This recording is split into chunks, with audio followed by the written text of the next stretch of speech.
Kemudian kelompok ketiga adalah kelompok al-lafziyah yang mengatakan lafzi bil Qur'ani makhluk. Lafazku ketika saya baca Al-Quran adalah makhluk. Nah, ini juga termasuk dari firqah Jahmiyah. Nah, perkataan mereka lafzi bil Qur'ani makhluk ini sebenarnya bisa menunjukkan makna yang benar dan juga bisa menunjukkan makna yang batil.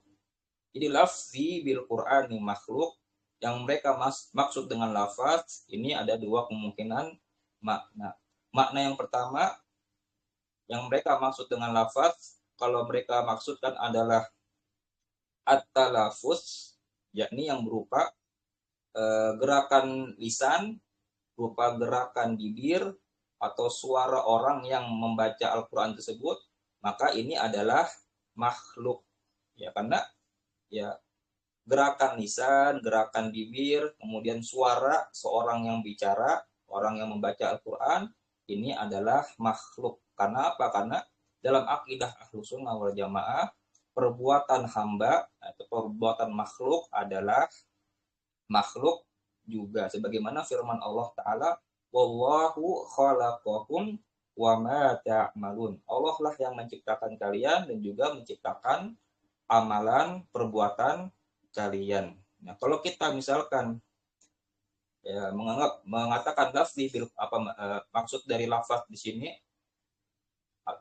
maksud dari talafuz di sini yang berupa gerakan lisan, gerakan bibir, suara orang yang membaca Al-Qur'an tersebut adalah bukan makhluk, maka kita ya juga salah. Ya. Kita salah karena telah menganggap bahwasanya perbuatan hamba atau perbuatan makhluk bukanlah makhluk. Ini adalah keyakinan qadariyah dari kalangan Mu'tazilah, bahwasanya perbuatan makhluk ya, itu tidak diciptakan oleh Allah, namun makhluk tersebutlah yang menciptakan perbuatan mereka. Nah, qadariyah ini dari kalangan Mu'tazilah disebut oleh Nabi sebagai majusinya umat ini. Jadi ini yang pertama, kemungkinan makna yang pertama adalah lafaz di sini bermakna talafuz, yang bermakna gerakan lisan, gerakan bibir, dan suara orang yang membaca Al-Quran. Ini adalah makhluk karena merupakan perbuatan seorang hamba, seorang makhluk. Dalam akidah Ahlussunnah, perbuatan seorang makhluk adalah juga termasuk makhluk. Wallahu khalaqakum wa ma ta'malun. Kemudian makna yang kedua, lafaz di sini maksudnya adalah al-malfuz. Al-malfuzu bihi, yang dilafazkan. Maka ini adalah kalamullah, bukan makhluk. Ya. Jadi yang dibaca ya atau yang didengar dengan lisan, akan didengar oleh telinga, kemudian yang tertulis ya di mushaf, kemudian lafaz yang kita hafalkan dalam hati, ini adalah kalamullah, bukan makhluk. Ya.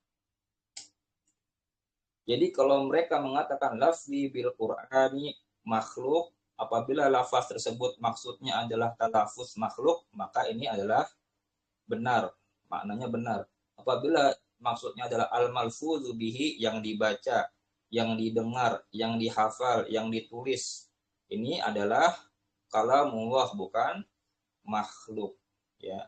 Jadi ya, perkataan lafzi bil Quran ini adalah lafaz yang mujmal, perlu dirinci, bisa benar, bisa salah. Kemudian permasalahan berikutnya, apakah boleh kita mengatakan lafzi bil Qur'ani makhluk, lafaz yang saya baca adalah makhluk, dengan niat atau dengan maksud bahwasanya lafaz di situ maksudnya adalah talafuz, yang berupa gerakan bibir, gerakan lisan, dan suara orang yang membaca Al-Quran. Maka kita katakan bahwa perkataan tersebut juga tidak diperbolehkan, karena ini adalah perkataan yang bid'ah, yang tidak dikenal pada zaman Nabi SAW dan juga zaman para sahabat.